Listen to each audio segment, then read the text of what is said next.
Welcome into the Make the Money and Run podcast, the Friday football show for January 21st, 2022. We're sponsored by the Britannia Arms of Cupertino and Capitola as we welcome you into the studio here. Vasu Vaddiparty, Charlie O, Intern Nick for one full hour of NFL divisional playoff preview as we get to a big weekend here. Another step closer to Super Bowl 56, right? We're 56. I got to learn to read Roman numerals. 56, I think. No, you don't. That's the only time you use them. That's true. That's a good point. All right, Vasu Vaddiparty, Charlie O, Intern Nick with you here. We're going to recap the NFL weekend real quick for those that missed the yesterday's show. Lots to talk about, and then we're going to preview all four games. We got all the numbers for you. Don't forget, we'll be at the Britannia Arms at Capitola tomorrow, or I will be, 3 o'clock Eastern for a pregame show before the 4:30 start. We'll go about a half hour and really get into it.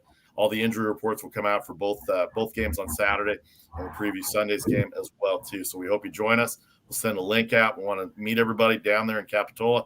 If you have a chance to come down, please do. The Britannia Arms of Capitola and Cupertino are sponsors. And don't forget social media selections every day at 6 o'clock, 3 times on Saturday, and then twice on Sunday as well, too. Gentlemen, how are you? Charlie, how are you? Excellent. Woke up on the right side of the grass, ready to go. All right, Nick, welcome in for the full hour. Let's get to the lines here real quick before we recap. Tennessee still 3.5, 47.5. I'm looking for the updates here on it. 3.5 and 47.5. Green Bay is come down to 5.5 and 47. The Buccaneers have come down from yesterday's line to 2.5. Actually, it's gone up 2.5 to 48 to total. And then the Chiefs have stayed at -254. I'm trying to see where that's different from what I put yesterday. Down. Yeah, Tampa Bay's come down to 2.5. The total on the game, I think, is 48, so that's come down a half. The 49ers line, I don't think that's any surprise that they've come down a half a point, 5.5, and the total 47. That's the same as well, too. So any surprises in the wagering action, Charlie, before we get into the recaps? No, and I think we could see a teeny bit more movement. This is when the money starts flowing. And people got to remember the great odds are always early, but the roll of the dice is you don't know what the injury reports are going to show as you get closer to the game. So you got to roll in the risk factors. You get the better odds early, but you're taking a bigger risk. So we're going to see the money starting to roll in now. Everybody's starting to get up. Like for instance, in California, there's no place to actually legally lay down your wagers here within the state. So a lot of people are now starting to head out and get over into particularly Nevada or jumping up into Oregon where they can start to lay down some bets. And they're starting to do that. So a lot of money's starting to flow, and that'll add additional money into the pot and could affect the odds. Intern Nick, you're in Oregon. I don't know. Is it split in Oregon between Seattle and San Francisco as far as fan bases go? And what do you see from a movement line from the last few days here from the lines that opened up on Tuesday to where they are now? Yeah, so from an Oregon, there's a lot of Seahawks fans, and I know there's a lot of Packers fans as well because no one really likes the Bay Area and the Niners. So there's a lot of battles in that aspect. But yeah, there's some interesting lines here for sure. I do. What interests me the most is Cincinnati, which they can attack through the air. So that's a really interesting one for me. But I'm ready to preview these games for sure. All right, super wild. For those of you watching who don't know about the California-Oregon situation, they have a lot of bumper stickers and a lot of signs say, for Californians, welcome to Oregon, now go home. So they're not real thrilled because a lot of people have been moving from California to Oregon for the cheaper housing prices, and we're driving the prices up. So they're not thrilled with us. Once again, be there tomorrow at the Britannia Arms in Capitola, 3 o'clock Eastern, 12 o'clock live show. We'll leave a link. We hope to see everybody either live or on the links on the show tomorrow. We'll do about a half-hour pregame show before the game one starts between Cincinnati and Tennessee, 4:30 tomorrow afternoon on the East Coast, 1:30 here on the West Coast. All right, Charlie had to leave a little early, so we didn't get a chance to get his takes on the Bucks and Eagles, the Chiefs and Steelers, and all three of us will hit the Arizona Rams game as we didn't have enough time to get into that. So I'll start with you, Charlie. Your thoughts on the Bucks and Eagles last week? Well, I thought the Eagles overachieved at the end of the season anyway. And I'm sorry, Philly fans, but they did. And they got in against a Bucs team that, are so strong, and they weren't going to be denied in this game. They weren't going to let the Eagles come in and do much. And so they just came in and they rolled, and they played the way that we thought they would play. And they sent the Eagles back to the nest, and the Eagles needed Band-Aids and Mercurochrome and everything else that you need when you just beat up a bird. Okay, so that's it. But again, Eagles fans, you shouldn't have been there. So you should be thrilled that you made the playoffs. Now, the one thing that I'm despondent over, Eagles fans, Jalen Hurts is a really, really good quarterback. He's young, he's learning, but don't be ready to throw the baby out with the bathwater. All I can hear is, who's going to replace Jalen Hurts?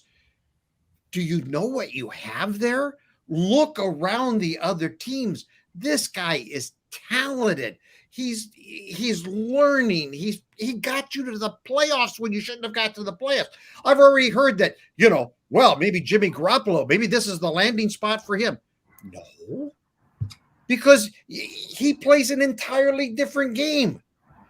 You've built a team around a mobile quarterback who can move. Jimmy Garoppolo can't run. Okay? He cannot run. So, settle down. You're building something here. It's like building blocks. You don't go to the Super Bowl immediately. It doesn't happen. So the Bucs are who we thought they were. The Eagles are up and coming. All right, let's go to the Kansas City Pittsburgh game last week. 42-21, the final score. Kansas City smashed Pittsburgh. Final game for Ben Roethlisberger, 215 yards, 2 touchdowns. They really came out. They thought they might have had a shot there when TJ Watt picked up the fumble. Mahomes 404 yards, and then Kansas City ended up scoring 21 straight, and they rolled into the 42-21. The game went over. They covered the 13.5. They smashed them 3 weeks earlier, Charlie. We didn't get your take on it, but kind of the way it went was kind of how everybody thought it was going to be for Sunday Night Football. When you back into the playoffs, you usually back out. And that's what happened to Pittsburgh. They shouldn't have been there. We all knew that.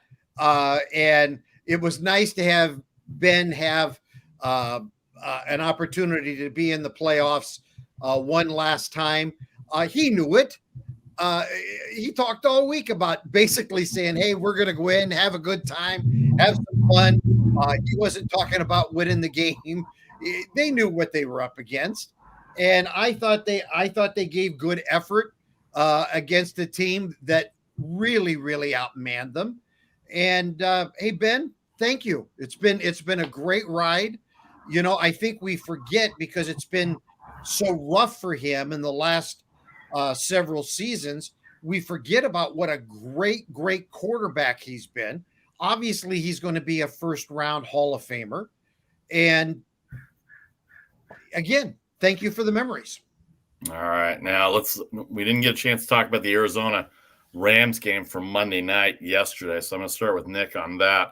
Rams dominated. Cam Akers came back 5 months after his Achilles tear, surprisingly, and he was very aggressive and he lowered his head and he wasn't afraid to get in there and mix it up with that Arizona defense. And I think with him back, they've got Sony Michel there and he was okay for the year. They beat the Buccaneers earlier in the year with Sony Michel having 70 yards rushing, but now they've got a shot at really pounding the hammer and hopefully keeping time of possession for Tampa Bay. But let's go back to Arizona a little bit. They looked completely mixed up on the field, and they couldn't stop the run, and Kyler Murray was running for his life all over the place, and it was due to the Rams and the pressure that they were able to put on him, as evidenced by the interception return for a touchdown and just the running game itself. And Kyler Murray just looked very uncomfortable. So your thoughts on Arizona and the Rams?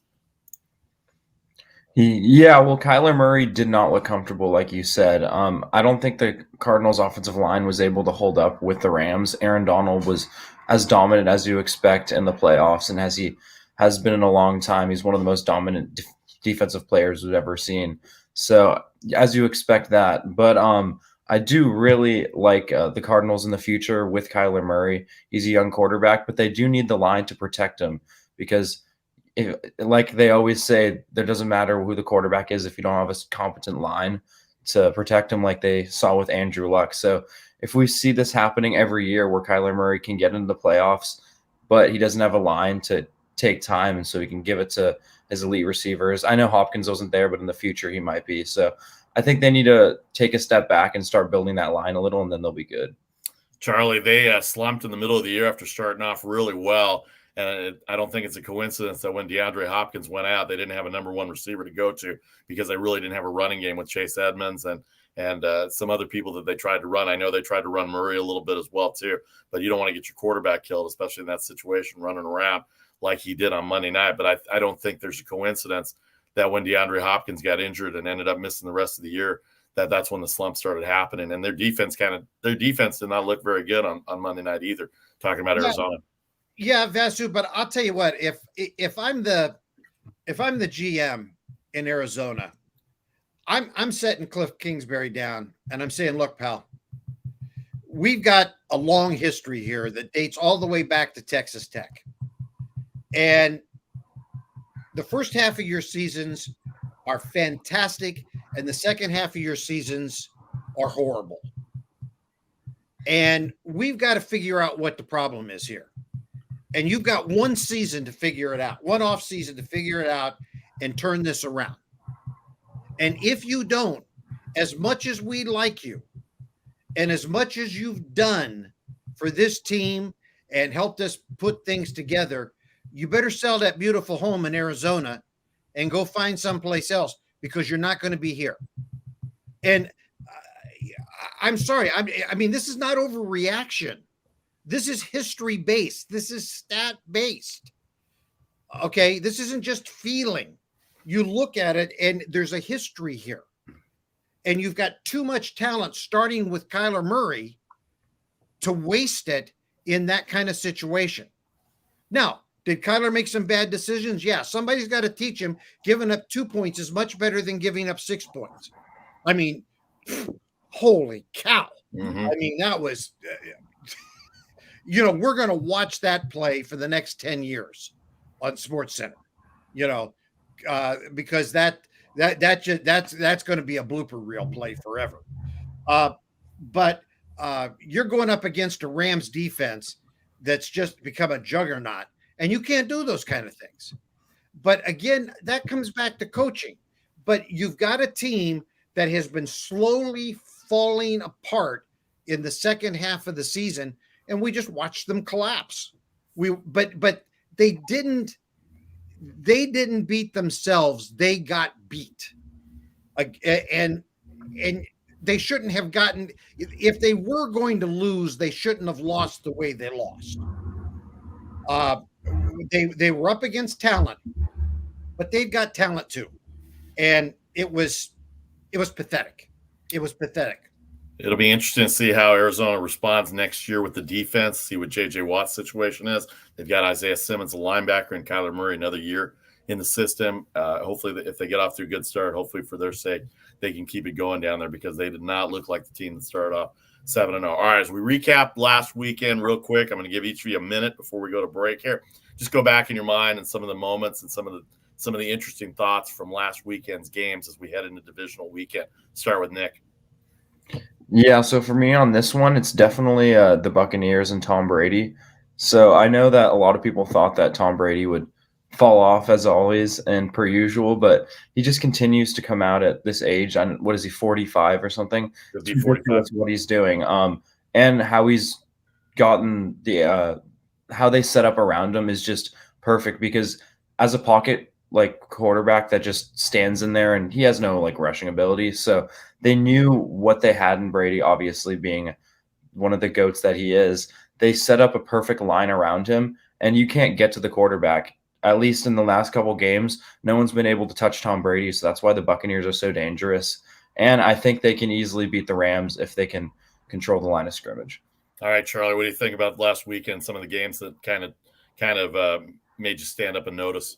2 things stood out to me. One, Brady. I just keep looking at the guy and going, how? I mean,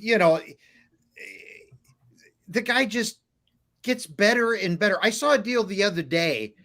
It was either 34 or 35 playoff touchdowns for his name just went out of my head. You'll help me here. Your Fox guy that was the Dallas quarterback. Oh, Troy Aikman. Troy Aikman. Thank you. I had too many guys in my head in the playoffs. Brady has the same number of playoff touchdowns since he was 40. Okay. Yeah. I'm going. Yeah. So, I mean, folks, enjoy this ride. I mean, will you ever see it again? I'm not going to say never, but this is the first time ever. And it's incredible. The other thing that I've got to talk about is I have to talk about the Raiders, because we're talking a lot about Cincinnati. And, I grew up in Ohio. I'm not a Bengals fan because I left before they came into existence, but I got a lot of friends that are Bengals fans, and I'm really thrilled for them. But the stinking Raiders, everybody's missing the fact that they were driving and they were so close to tying that game up on their last play of the game, which they had done. If they had done it, it would be 5 games in a row that they had done that. Yeah. So, the Raiders have been phenomenal, and I'm really sad that they're talking about changing the coaches. I think they need to evaluate. First of all, I think why did they fire Mayock? Because he was associated with Gruden? Well, I don't think that was a good reason. And why are they going to change coaches? Because Harbaugh's available? Now, I like Harbaugh. I have no problem with Harbaugh coming back to the NFL. But, man, you got things working. And when things are working, why would you blow it up? Because if you blow it up, you're going to bring in a new coach, new system, all new assistants, everything else, and you're taking steps backwards before you can go forwards again. And for Raiders fans, and I got a lot of friends who are Raiders fans, and you guys know I'm no Raiders lover.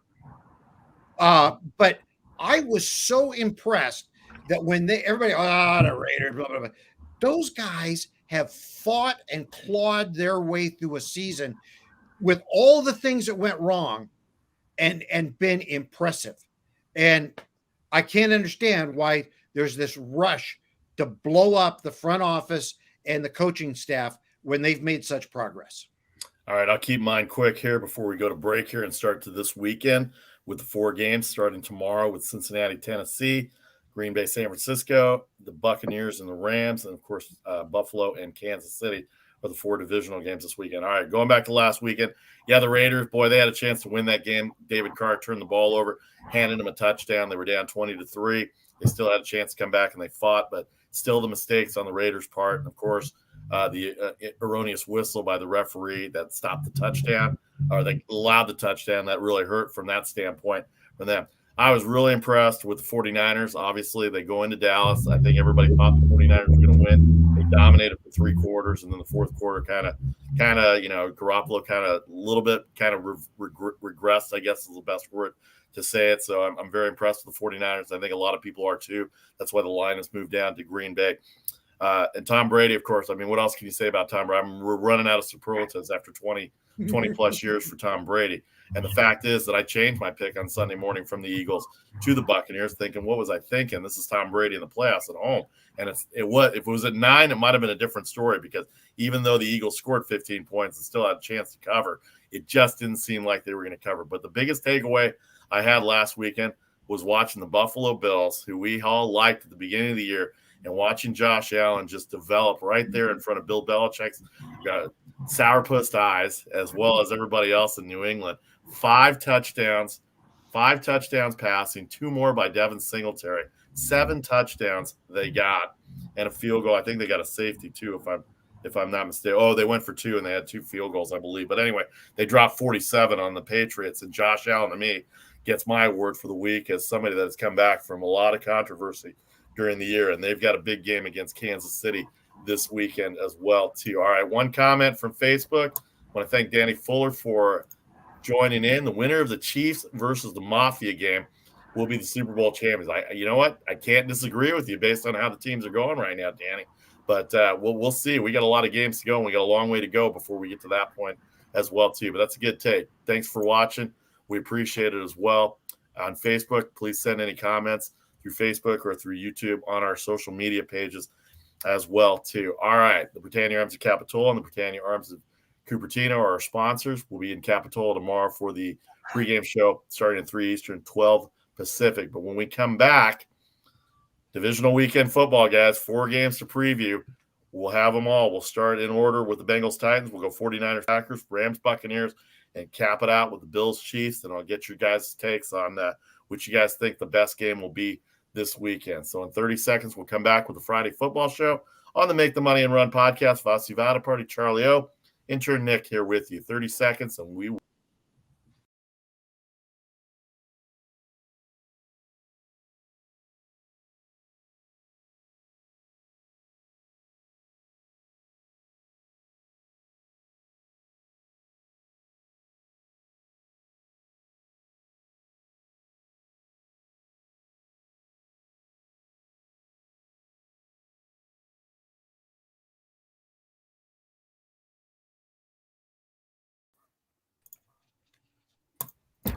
All right, welcome back to the Friday Football Show, the Make the Money and Run podcast for Friday, January 21st, 2022. Here we are getting ready for NFL Divisional Weekend. We had Super Wildcard Weekend last weekend. We're all set up for this weekend, starting with the Bengals, Titans, 49ers, Packers, Rams, Buccaneers, and Bills, Chiefs. You can see us twice a week on Thursdays and Fridays, and don't forget our social media selections. Every day by 6 o'clock Eastern, we'll have our social media selections. We got a lot of NBA, NCAA basketball, some good games this weekend as well, and the NHL. So 3 times on Saturday, twice on Sunday as well. All right, here we go. Divisional Weekend. Start off in order of time. The Cincinnati Bengals, who beat the Raiders last week against the number 1 seed Tennessee Titans, who've had a week off. I was looking at the Tennessee Titans running game. Derrick Henry was injured in week 8, I think, is when he was injured. 976 yards rushing. He ended up 9th in the NFL in rushing, and he hadn't played in like 6.5 weeks. Dante Foreman and Dontrell Hilliard rushed for 915 yards combined, and you add Ryan Tannehill's 300 or 400 yards that he rushed for. To me, that comes out to about 2,200 yards rushing for the Tennessee Titans, and I'm looking at it right now. Philadelphia led the league in rushing, and as I go to it here, the Tennessee Titans have 2,200 yards rushing. They've got a quarterback in Ryan Tannehill. After Derrick Henry went down, he had A.J. Brown come back healthy. Julio Jones did not have a great year. Their tight end is pretty good, but that defense is very physical, and they're going to have to handle the new triplets of Joe Burrow, who finished 4th in passing, Joe Mixon, who finished 3rd in rushing, and Jamar Chase, who finished 4th in yards receiving. Nick, the Bengals and the Titans here, some of the keys in the game for you for that matchup. The Bengals 3.5-point underdogs at 47 the total. Yeah, so definitely I think it's going to be for the Tennessee Titans integrating Henry back into the mix, which shouldn't be too hard because he's been their workhorse for a few years, and we've seen it in the playoffs the last few years. But I know they're a run-heavy team, and Cincinnati, this is where they can get gashed. I think we saw that last game with Jacobs. He was running all over the field. They didn't rush too many times, but he did have north of 80 yards, I believe, on around 10 or 15 carries, which is impressive. But I think that Henry is just going to get fed in this one, and Tennessee's going to control the line of scrimmage, try to grind out the clock as they usually do, and lean on that defense and offensive line. But for Cincinnati, I think that they also have to try to do that. You know that Tennessee's going to run it down their throat, but Cincinnati has to show up with Mixon and also get Higgins the ball a lot. I do think Higgins is going to have a huge game because teams are starting to see how lethal of a weapon Jamar Chase is, and they're going to gravitate their defense towards him eventually. Maybe even start double teaming, leaving Higgins with the one-on-ones, and he's like 6'4", 6'5", so he can jump up and get some balls up there. Charlie? Well, I think it's going to be a combination of things. It's not going to just be Henry. They're also going to have A.J. Brown and Do we know if he's playing? I'm sorry to interrupt. Do we know if Derrick Henry's playing? I'm looking at the depth chart here. It's still IR, so I guess the injury report won't come out till 90 minutes before, but we did see him. They're expecting him to be activated, and he has been practicing. They've talked to him. He said to the press the other day, he does have a plate in his foot, and they've asked him about it, and he says, not bothering me at all. I'm ready to go. So all indicators are he's going to play. I at this point in time, it would be the shock would be that he doesn't play. So I think that the Bengals better be preparing. If they're not preparing for him to play, they've already lost the game. So I think that, and if you're wagering the game, I think you've got to wager that he's going to play, because that's the setup at this point. But if he plays and AJ Brown is on the field and Julio Jones is on the field, and that's what the scenario looks like at this point. It is a tremendous difference in their offense. When all three of them are on the field, they average 7 yards per play.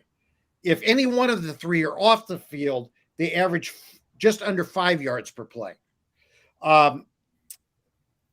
Per passing attempt, when all three are on, about 9.5 yards per play.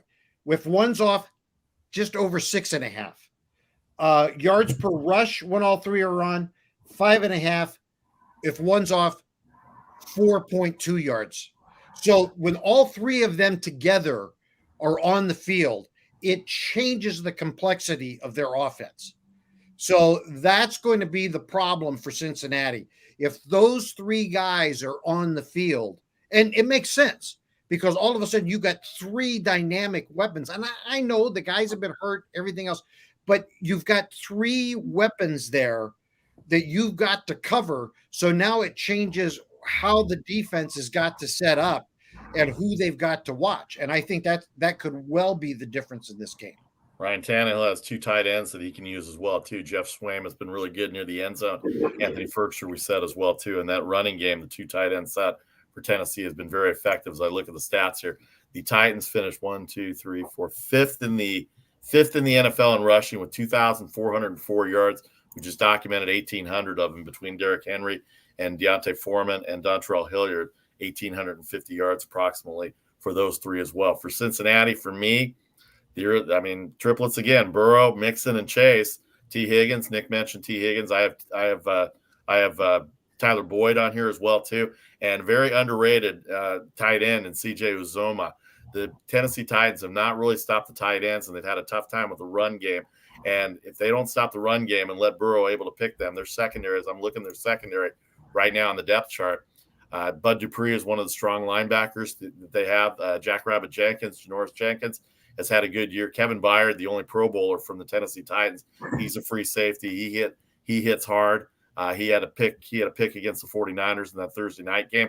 And their offensive line right now is struggling a little bit. Taylor Lewan has had a little rough time. Blasingame has had some holding penalties. And then you've got Saffold. He's been injured as well, too. And Quessenberry at right tackle has been steady. 2,400 yards rushing when they're healthy. Clearly a way to go. And they've had a week off now, so maybe that'll help them a little bit. But, boy, the Cincinnati offense is very tough to stop. Defensively, they've got 42 sacks. The pass rush is outstanding. Their linebackers tackle well. Logan Wilson, Marcus Bailey. Secondary, maybe a question with Woozle and Jesse Bates and Von Bell at safety. Eli Apple, who's been burned before. We remember him with the New York Giants. He's at the left cornerback slot for the Cincinnati Bengals. So it's going to be interesting to see what kind of offensive game Tennessee goes with or without Derrick Henry in the game. But I think Charlie's right. You got to prepare for Derrick Henry because it does look like he's practicing, and that adds to the flavor of the Tennessee Titans, and that might be too much defensively for them. But defensively, Tennessee has to stop this offense because we've seen what Cincinnati can do. Joe Burrow finished fourth in the National Football League in yards throwing this year with 4,600 yards. So somewhere around that area, but I don't have the numbers in front of me. But Joe Burrow had a really good year, and Jamar Chase, we saw fourth in the league in receiving yards as well too. So early leans, guys, on Cincinnati, Tennessee, Charlie? I've got to lean Tennessee. I mean, especially if Henry's there. Burrow is outstanding. I love Chase. By the way, Chase could become the first wide receiver for the Bengals to have back-to-back 100-yard plus receiving games in the playoffs. Now, this is going back they haven't been there for a long time. This is before Nick was born. First one since Chris Collinsworth. Yeah. No, most people out there going, Chris Collinsworth played football? Yeah. Yes, he did. He was quite a receiver for Cincinnati. So that's just a little aside. But I think experience and I think overall talent, the lean goes to Tennessee. The real key for Cincinnati is no mistakes. Turnovers. If they turn the ball over, it's Katie bar the door at that point. Nick, what do you got in terms of a lean towards Tennessee or Cincinnati? Yeah, so I expect this to be a really close one. I think Cincinnati is going to be throwing the ball all game, and that's where you can attack Tennessee with their weak secondary.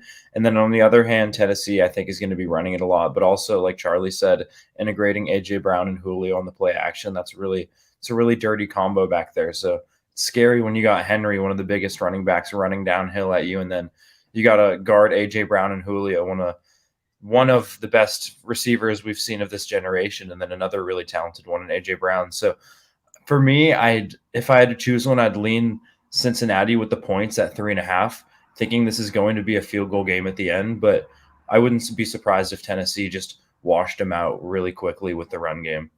Don't give it all away yet. We still have social media selections on Saturday, so don't give it all away yet. But as far as a lean goes right now, I'm with you with the Derrick Henry part of it. I'm looking at the stats right now on the NFL.com page. Tennessee, here's something. Tennessee second in defense against the rush. They've only allowed 1,438 yards. The Ravens allowed 1,436.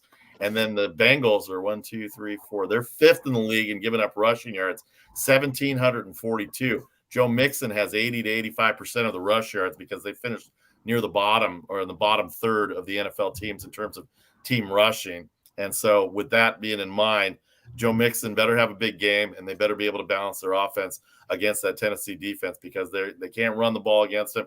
And you're right, Nick, I think they can attack the secondary a little bit. That 47 may end up being a game in which it goes over, depending on what the weather is in Tennessee. But I got to think, even if it's cold weather, we always say, Charlie, we said this ever since we did San Jose State football, offense knows where they're going. Defense does not, no matter what the weather is. And so I think that's probably might be an advantage. So if I had to lean right now, if it's 3.5, if it goes up to 4, depending what Derrick Henry is, of course, we'll have our official ones tomorrow on the show, but at 3 o'clock Eastern. But I would have to go with Nick here a little bit. If it gets up to 3.5 and maybe even up to 4, I would think the Bengals have a real good shot at this game because I think they can attack them passing wise, and that'd be key. But boy, Mike Vrabel and his defense, they hit hard. And if you're in their way, they will knock you over. And they proved that all year. They had the number 1 seed for a reason. They beat Kansas City and they beat Buffalo this year. And those two teams are as hot as anybody right now. All right. So Tennessee, Cincinnati out of the way. Let's go in order here. We'll hit the game of the week tomorrow night on Fox, Green Bay, San Francisco. I'm not sure if this is the game of the week. We'll get to Kansas City and Buffalo and Tampa Bay and LA to see if it's the game of the week. But I think for us where we are, it's the game of the week. Well, for everybody else, I get that. I'm not sure nationally it's the game of the week. Well, it is Saturday night in prime time, so we'll see. That's something the network wanted. The game on Fox at 8:15. By the way, Bengals Titans on CBS at 4:30 tomorrow afternoon, 1:30 here on the West Coast. Green Bay, the line has come down to 5.5. We said the total's 47. The San Francisco running game was 7th in the NFL. Elijah Mitchell finished 8th ahead of Derrick Henry this year, and he missed 2 games. What a year he had. Trey Sermon started that game against the Packers when they played in week 3. The Packers won on a Mason Crosby field goal. They had a big lead. Devontae Adams went off. 13 catches, 132 yards, and a touchdown against the 49ers secondary, which we knew was suspect going in. The secondary has been helped a lot by the fact the run defense has been very good. They finished 7th in the NFL overall for the season. But Charlie, you and I know that the last 6 or 7 weeks, they've been probably the top 3 or maybe even the best run defense along with Kansas City and Tennessee these last 6 to 7 weeks. Yeah. The 49ers, here's the key, 30 rushes. Okay, I don't care how many yards they gain, 30 rushes. That's the key. If they can rush the ball 30 times, then I'm not saying they're winning, but they're in the game.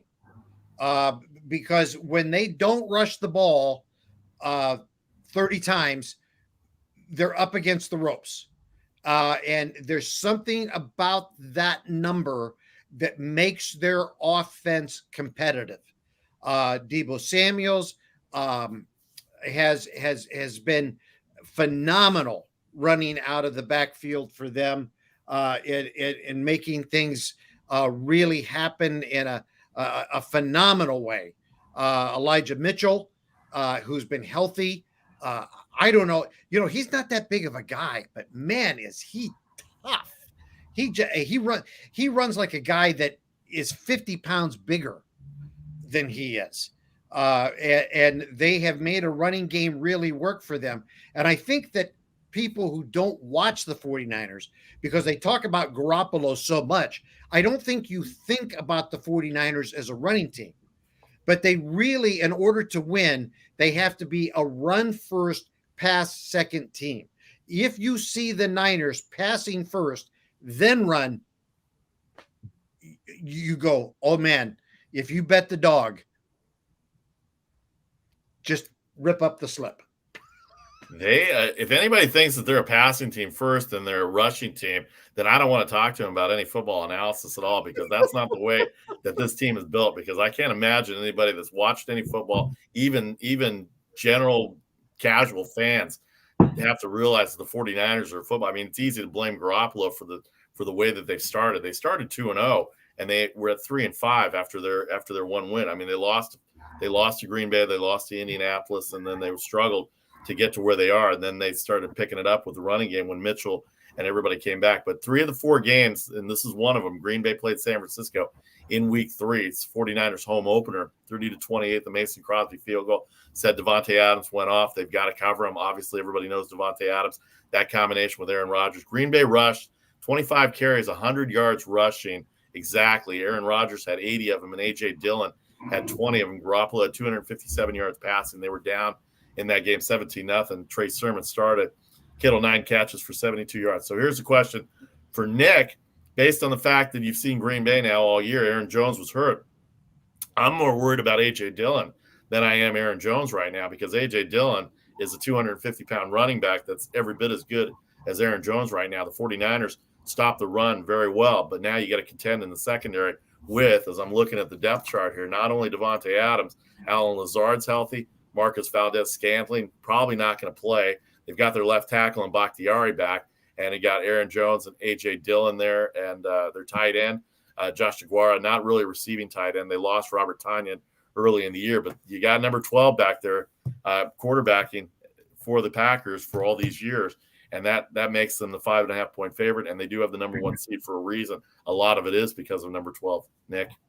Yeah, well, the Packers have set themselves up for success in multiple ways. I know LaFleur likes the pre-snap motion just like Shanahan does. So there's going to be a lot of motion in this game. 2 really intelligent offensive minds and coordinators and coaches in general. So I think this is going to be a really, really interesting game. And the keys to success for the Packers are, I think, as much as people say this about the Niners, they have to control the run game, but the Packers definitely have to control the run game as well with Dillon, like you said.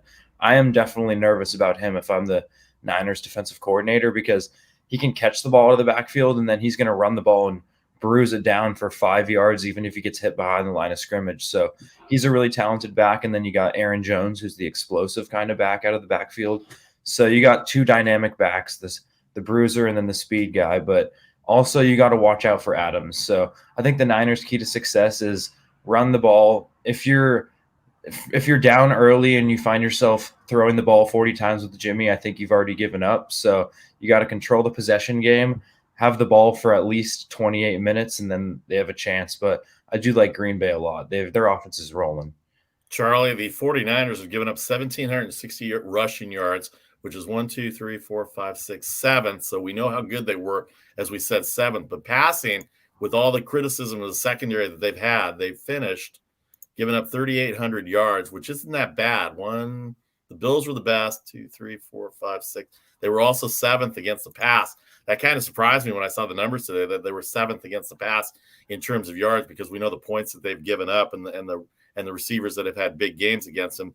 As we mentioned, the Adams 12 for 132, and we've seen other receivers go that way. I'm more worried about A.J. Dillon, of course, number 12 at quarterback. He's always been a thorn in my side as a Bears fan. And now with the Packers and 49ers and this rivalry being continued, and they did play in Levi's earlier, it's a little different scenario with the cold going into Green Bay this weekend. And the low, I mean, 8:15, 7:15 Central Time, 8:15 at night. That temperature, I've been to Green Bay when the sun has gone down in December, and it goes down about 20 degrees right off the bat like that. And so, and from being in the Midwest, this is going to be a rock'em, sock'em, smash mouth football game. I don't really expect the passing game to be as big a deal as the running game especially for the 49ers. But I think the Packers, if they're smart, they're going to try and run the ball and see if they can establish a run, because all that's going to do is open it up for number 12 at quarterback. Absolutely. Well, the projected temperature at kickoff is 16 degrees. Yeah. And this time of year, it's not supposed to snow, but in that kind of weather, the turf will be slick. So running the ball will be important because in slick turf, it's tougher for the quarterbacks to get set up. It's tougher for the receivers to make their cuts and do those kind of things. So establishing a running game will then open things up a little bit and make it more possible for the receivers to have a little more time to get themselves set up and in position where they want it to go. So for both teams, the running game is going to be important. Two things for the 49ers. First of all, this is very interesting. Jimmy Garoppolo has never started a game in a temperature under 40 degrees. So you go, really? Yeah. I mean, I was kind of shocked by that. But he's never started. Now, normally I would say, okay, that's not a big deal. Let me tell you why that's a big deal. Right there. Right there. Because he's got a thumb that's not healthy. And one of the reasons that thumb's not healthy is a ligament in that thumb. And cold weather, folks, if you've never dealt with cold weather, things get stiff quick. I don't care if you're 25 or 30 years old. In that kind of weather, with some wind, everything in your body will make you feel like you're 70 really fast. And don't forget, if you're injured, it's even worse. Don't forget, I don't know if you've done it, but don't forget, he's also got a bad shoulder. Yeah. If you don't have warm weather, that shoulder doesn't loosen up. And that's going to make it that much more hard. And we know, and, we're not bagging on him, but the numbers are there. He's not very accurate. In fact, we were joking yesterday, the biggest incomplete, after you left, we were talking about the game, the biggest incomplete pass that he had that made everybody happy was the one that wasn't the fumble by George Kittle. And so we know he's inaccurate. But the fact is that he's got a bad shoulder and a bad thumb. They're going to have to get Mitchell, and they're going to have to get this running game going to maybe rush for 150, 200 yards and keep Aaron Rodgers off the field. All right, leans. Well, guys, let me give you these numbers. I just have them right here. He's 6-0 with zero turnovers. Mm-hmm. He's 3-2 with one turnover, and he's 1-4 with multiple turnovers. Sure. So that's how key it is for him to be able to be healthy and be able to throw the ball, shoulder, thumb, everything else. So, I mean, it's not a minor thing. Last take, Nick.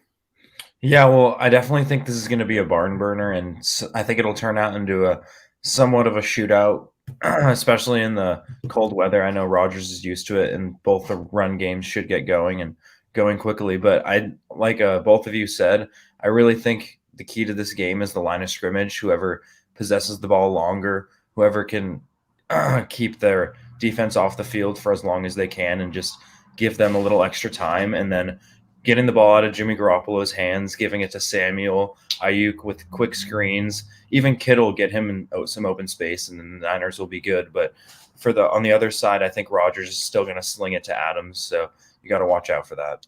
All right, last thing for me on this before we go to break: the defensive line has to get pressure. I'm looking at the depth chart here. Eric Armstead, Kentavious Street, Arden Key, Maurice Hurst, DJ Jones, Nick Bosa, questionable. Fred Warner doesn't have a letter next to his name on the depth chart here. It looks like he'll play. Al-Shaair will play. Greenlaw will play. That secondary has got to stop them with Mosley, Tart, Ward, and Norman as I go to the Green Bay depth chart here. Very underrated Kenny Clark at nose tackle. Preston Smith, very good weak side linebacker. Zadarius Smith is the game wrecker there. Rashawn Gary at linebacker has become a big player. If Jair Alexander is healthy, he's a shutdown cornerback, and they've got Amos and Savage at the safeties, and they've played well since they've come in. They've come in for Rasul Douglas as the backup cornerback, and he's played well since he's come in for Alexander. But it looks like he's questionable, and if Alexander starts and Douglas gets in there in the nickel package, that's going to be tough to throw on already. Jimmy Garoppolo has a tough time throwing with the shoulder and the thumb. That's going to be tough to throw on that secondary with these wide receivers because their secondary has played better. They're middle of the pack in terms of run and pass overall for yards are the Packers, and this is a chance for them to be able to establish the run, keep number 12. All right, do we need a lean on this game here for the Bay Area people? I know why I'm rooting against the Packers because I'm a Bears fan, but it would be nice to see the Bears. It would be nice to see the 49ers win this game and move on. And I think they can win this game. What they did to Dallas last week, I think they can win this game, but I would have to lean, especially with the 5.5 points. And if it comes down anymore, then I might have to seriously consider taking it now because I'm looking at that points. It's a lot of points in a playoff game, Charlie. Yeah, but Packers are 8-0 at home. Yeah, they are. And the weather is Packers weather. Yeah. So that'll tell you where I'm leaning. All right. Nick, I know you're 49ers fan. Yeah, I'll tell you my bias isn't going to kick in here. I don't think I'm going to be touching the game from a money line or spread aspect, but I do like a lot of player props that I'll talk about tomorrow in there. But what I will say is the matchup to watch. I think 2 years ago, the last live football NFL game I've been to was the NFC Championship where the Niners did steamroll the Packers. And I will say one of the most impressive things I've ever seen live was George Kittle manhandling and blocking Zadarius Smith the entire game. And it was just ridiculous to watch this tight end pancake DN every single play. And I think that's going to be an interesting matchup to watch because I know Smith is going to want some revenge, and he's going to remember that. All right, that's the Saturday slate with Tennessee and Cincinnati, Green Bay and San Francisco. The Sunday games we'll have after the break. Don't forget, we'll be in Capitola tomorrow. I'll be in Capitola tomorrow for the Make the Money and Run football show. Pregame show, 3 o'clock Eastern, 12 o'clock Pacific, Facebook, Twitter, and YouTube. Charlie and Nick will join us on video as well, too. Come on down if you're in the area or join us online, Facebook, Twitter, and YouTube as well. Don't forget our social media selections every day. We'll have some today by 6 Eastern and then 3 times Saturday, twice on Sunday as we get to divisional play for the weekend. When we come back, we'll preview the Sunday games. The Buccaneers and the Rams are first, the Chiefs and the Bills second, and 30 seconds on the Friday football show for the Make the Money and Run podcast for this divisional weekend. Vasu, Charlie, and Nick here with you. Back in 30.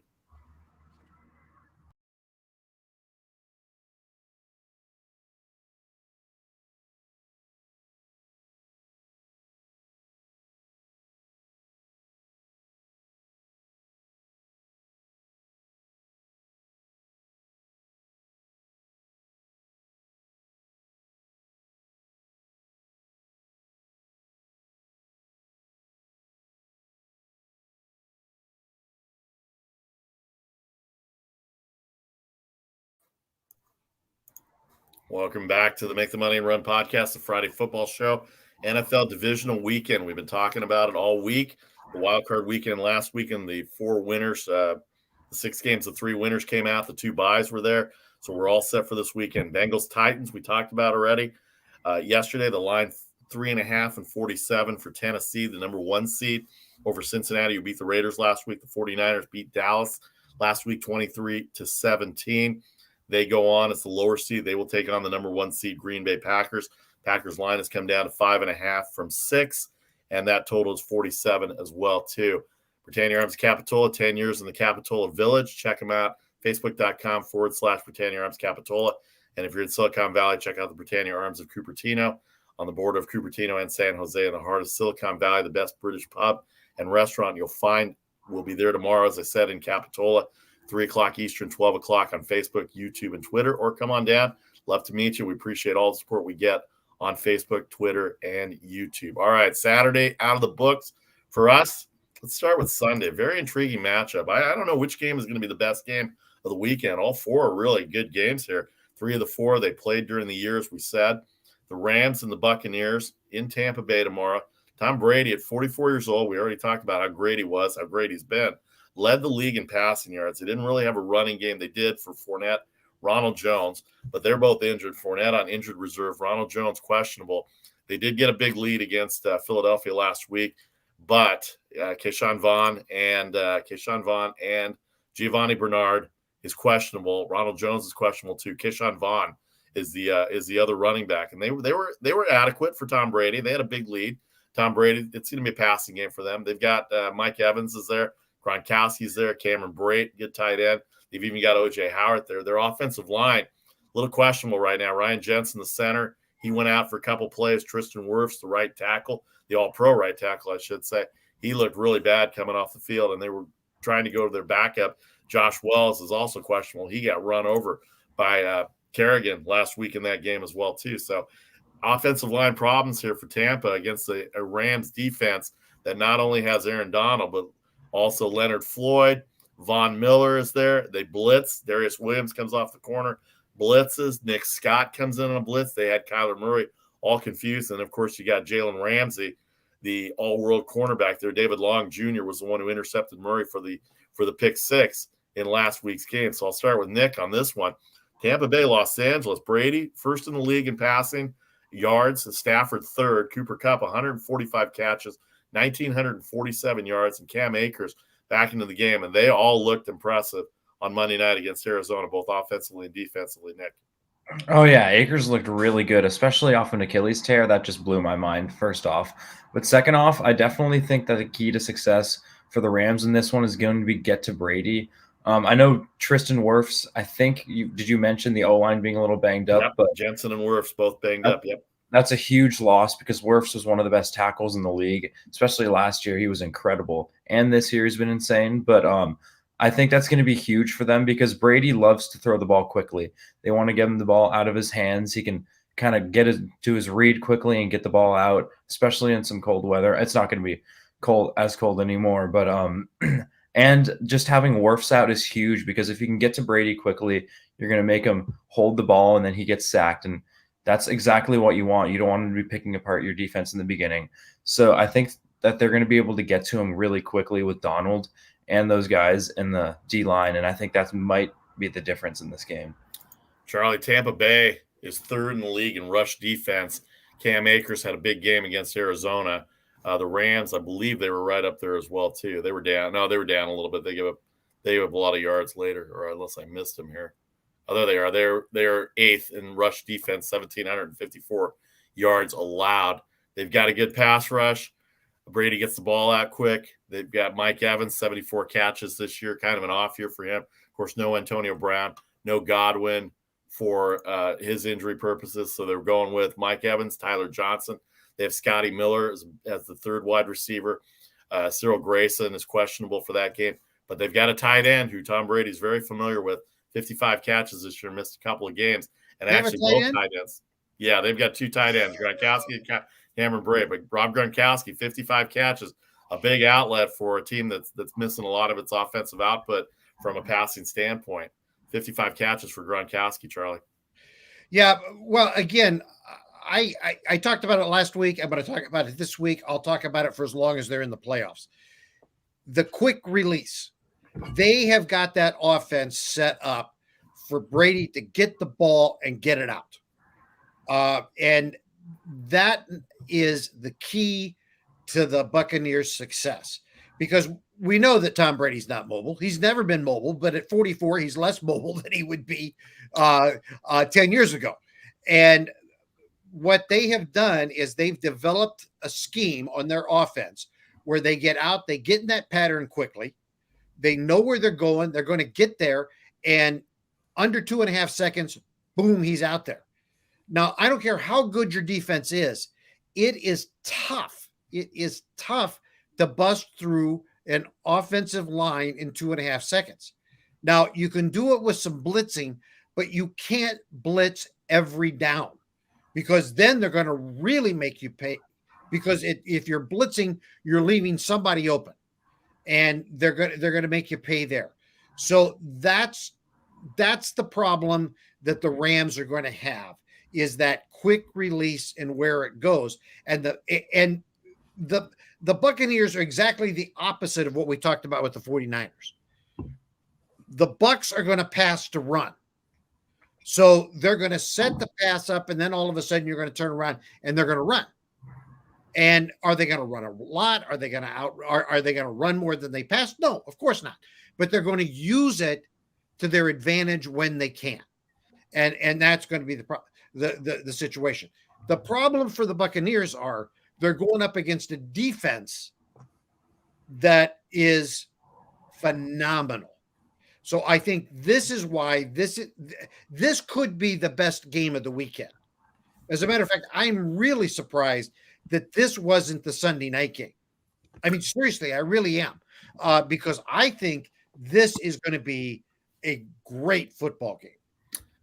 It's going to be interesting to see how Brady and Stafford go at it. Brady first in yards passing, Stafford third. They were different. They were different types of teams when they met in Week 4. The Rams beat them 34-24. The Rams sacked Brady 3 times, so he said the quick release, but they were able to get to him. That secondary held him down, held him to 1 touchdown. Matthew Stafford had 4 touchdowns. Kupp had 2 touchdowns, 9 catches, 96 yards. Deshaun Jackson had the long touchdown, 75 yards versus that secondary. Both run games not established at that point. It's going to be very interesting to see. But now they've got Akers back, do the Rams. Odell Beckham is there for Deshaun Jackson. The defensive line for Tampa that stopped the run this year, Ndamukong Suh, Vita Vea, and William Golston, all great on the front line. Devin White, Levante David questionable, but Devin White and Levante David, the 2 best linebackers they have with Shaquille Barrett and Jason Pierre-Paul, the weak side linebacker. Secondary, they blitz a lot from the secondary as well, too. I saw Antoine Winfield rush the passer last week, rush Jalen Hurts last week, Whitehead as well, too. Mike Edwards, a big interception in the end zone. For the Rams on the offensive side, Beckham, Van Jefferson came up with a big catch last week as well, too. Mentioned not as much. Tyler Higbee. We're talking about Gronkowski and 55 catches. He did miss a couple of games. He probably should have more catches. Tyler Higbee has 61 catches for the Rams, and he's a red zone buster as far as that goes. I mean, you got Cooper Kupp. Obviously, everybody knows what Cooper Kupp did with 145 catches. But Tyler Higbee with 61 catches and those touchdowns in the red zone, that's a big deal. And that's secondary for Tampa Bay. They've given up a lot of yards this year, and I'm not sure Winfield or Jordan Whitehead or even Carlton Davis, who got burned a little bit last week against Philadelphia and has been burned in the past.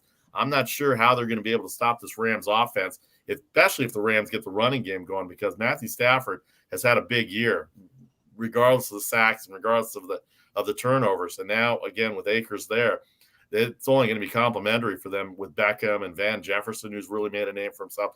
And then you got the red zone and Tyler Higbee. And, of course, Cooper Kupp. You mentioned his name all day because that's how many catches he's going to have all day. I could mention his name and still be winning as many times as the catches he's got. So it's going to be an interesting game, 34-24 in Los Angeles at SoFi back in Week 4, but 2 different teams at that point. All right, leans for the game here, Nick.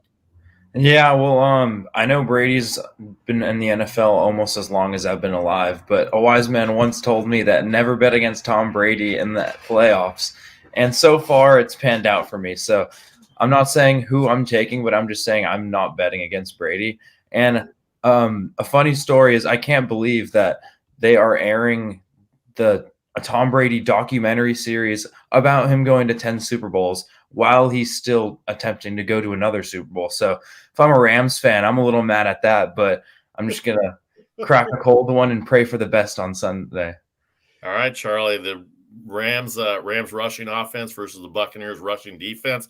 Rams passing offense versus a suspect secondary.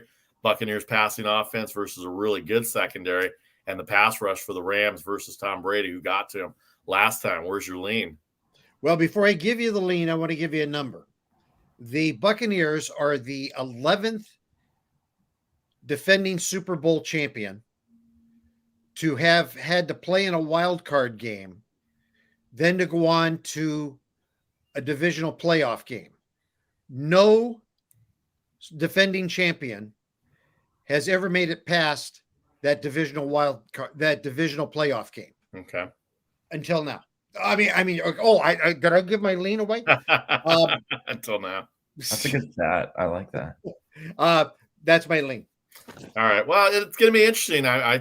All these games, like I said, they're all going to be really good. Even Cincinnati, Tennessee is not getting a lot of love, but Cincinnati, Tennessee is going to be a good game. But I think this might be the best game of the weekend with the two quarterbacks going at it. And I didn't say it was my wager. I said it was my lean. Yeah, I'm just saying how interesting it's going to be, how these teams are going to attack each other, especially with these veteran quarterbacks. Stafford's no young chicken. He's been there 12 or 13 years, and he knows what he's doing. I think it's going to be an outstanding game. I really do.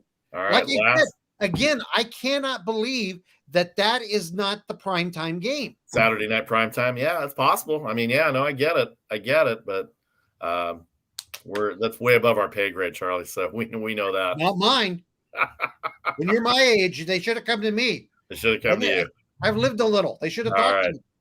The last one of the weekend, the Kansas City Chiefs are going to host the Buffalo Bills. Buffalo beat them in week 5 when the Chiefs were struggling. We know how successful the Chiefs have been since then. The game starts and ends with Patrick Mahomes and Josh Allen. Mahomes 4th in the league in passing, Allen 8th in passing yards, somewhat of a running game for both quarterbacks. Josh Allen, 763 yards, did not finish that far behind his teammate Singletary at 870 yards rushing wise. And Moss there as well too. They run the ball fairly okay, but if Josh Allen needs to run the ball, I got a bad feeling that Kansas City's defense might target him. I watched that AFC Championship game on NFL Network yesterday just for a little bit, just to get some perspective on it. Buffalo did have a 9-0 lead. Not that Kansas City wasn't going to come back and score. They did, 21 straight on that. But Patrick Mahomes had his struggles early, was great in the middle. The defense helped him from that standpoint. But, boy, what Josh Allen did to the Patriots and the Patriots defense just doesn't happen to Bill Belichick's defenses like that. 5 passing touchdowns, 2 more rushing touchdowns for Devin Singletary. And it was kind of a blasé 404 yards for Patrick Mahomes last week against Pittsburgh. We knew what was going to happen against Pittsburgh pretty much. I didn't know if it was going to be that bad or not, but I did think the over was going to be there. So, Charlie, I'll start with you on this. This might be the best game of the weekend. Well, yeah, it's 2 pretty good games. But I think this game is hard to gauge because I think they both are coming off 2 pathetic opponents. Okay. I mean, both quarterbacks had 5 touchdowns in the game. And they're coming, Kansas City had Pittsburgh, Buffalo had New England. Both teams were not as good early on in the season as we thought they were going to be. Then they became the teams we thought they were, who we thought they were. So I think it's going to be a really good game. But I think this game is going to be hard to gauge because they didn't really have good competition in the wild card. I mean, that's the advantage of being in the wild card and getting good seeding because you should have an easier time coming through. So they both had a relatively easy game. So I think it makes this game a little harder to handicap because they didn't have good competition coming into this contest. Nick, the Buffalo defense for Patrick Mahomes that beat them, Tre'Davious White, the all-world cornerback, is on injured reserve. He might be activated this weekend. You'll have to check on Sunday for the injury reports. Taron Johnson, their Jordan Poyer, and Micah Hyde, 2 great safeties that play there. Levi Wallace, the other cornerback there. Their linebackers are outstanding. Milano and A.J. Klein, 2 strong linebackers, Pro Bowl considerations. Their pass rush has been okay. Ed Oliver has been there as well, too. But they're going up against a Kansas City team that's got Tyreek Hill and Mecole Hardman and Byron Pringle and Blake and Travis Kelce. And they've got Demarcus Robinson on the bench as a backup receiver. They've got Patrick Mahomes throwing the ball. Their offensive line has been in question a little bit. Orlando Brown Jr. has helped this year. Kyle Long is there at right guard. Andrew Wiley at right tackle. They changed their lineup after what happened, their offensive line after what happened to them in the Super Bowl with the 2 tackles being injured. So Kansas City's passing offense, I don't know how much they're going to be able to run against Buffalo because I think Buffalo shuts the run down pretty well. It's a matter of what he can do against the secondary. And when they played last time, Patrick Mahomes, they had 2 interceptions versus him. They recovered 2 fumbles as well. So they have 4 turnovers against the Chiefs in a 38-20 victory in week 5, Nick. Yeah, well, like Charlie said, I think both teams last game in their matchup were kind of expecting to win. Not expecting because it's the NFL, but they were already like game planning for the next week, knowing that it was an easier matchup. And this matchup was kind of inevitable. It was coming to elite quarterbacks, top five, with that can make magic out of anything.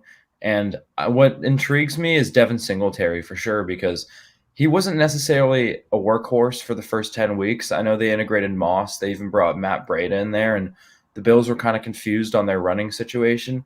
But in the last few weeks of the season and last week, we saw Singletary explode on that offense.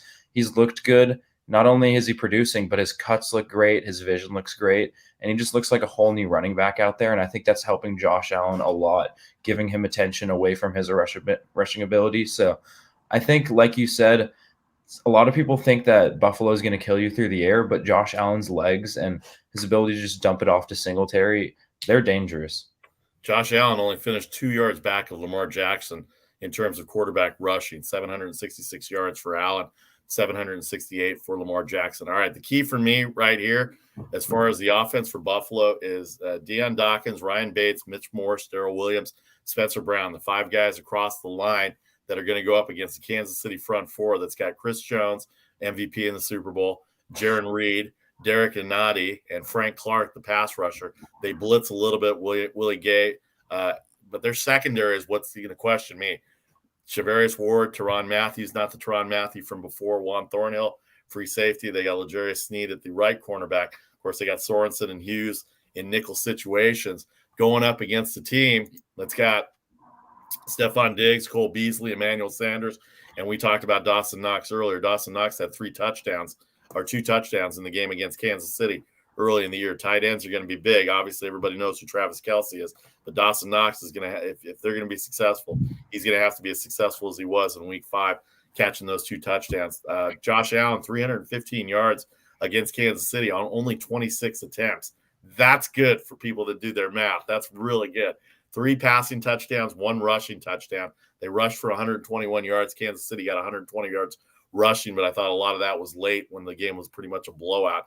And KC did not sack Josh Allen. If they do not get to Josh Allen and he has the same type of game or same type of protection that he did in Week 5, this could be not a major upset, but it could be a big upset to go into Kansas City, because in the last 3 years or last 4 years since Patrick Mahomes has been there, Charlie, they have not lost a home game in division or championship rounds when they've had home games.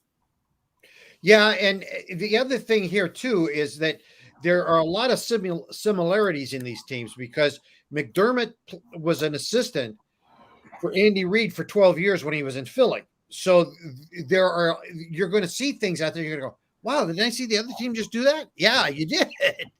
So there are things that you're going to see back and forth that are going to look familiar. And don't forget, these teams met in the finals in the AFC last year. So there's a lot of things that they know, a lot of things about each other.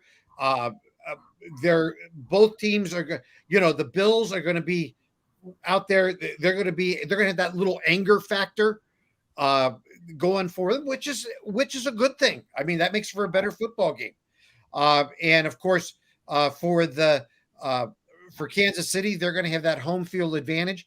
And, sometimes we've talked about it before. Some stadiums just don't have home field advantage. I mean, for instance, I'll give you one right now, just off the top, just to give you a quick one.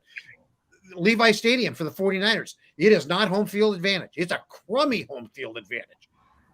Kansas City, that stadium, Lord have mercy, loud, obnoxious. It's horrible for the opposing team. So they've got that home field advantage. So you got a little anger for the Bills, home field advantage for Kansas City.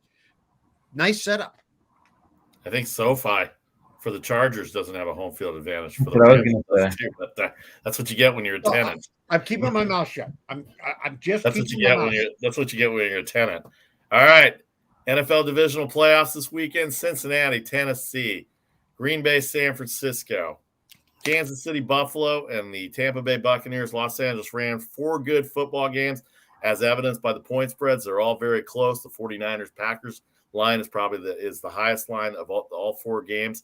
Tennessee, 3.5 point favorite, 47. Green Bay, 5.5 and 47 as well. The Rams are 2.5 and 2.5 and 48, I believe.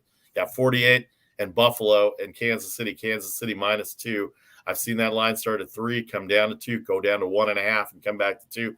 The total there, 54. It's going to be a very interesting weekend.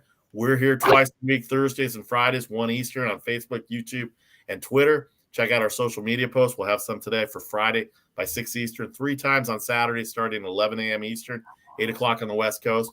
And then, of course, we will be in Capitola tomorrow. I'll be in Capitola tomorrow, the pregame show for the Make the Money and Run podcast, 3 Eastern, 12 o'clock Pacific, from the Capitola Village at the Britannia Arms. Come on down if you live in the area. If you want to enjoy a nice day at the beach, we're having good weather in California. Come on down and enjoy. Why I like posting pictures so much about the beach area is because you'll see why if you're down there. All right, guys, it's been a great week. Divisional playoff weekend this weekend. Social media selections all weekend. We'll see you tomorrow, 3 Eastern, for the NFL pregame show for the Make the Money and Run podcast. Charlie O, intern Nick. I'm Vasu Vaddiparty. Have a great weekend. Good luck with your games. Enjoy the games, and we will talk to you soon. Take care.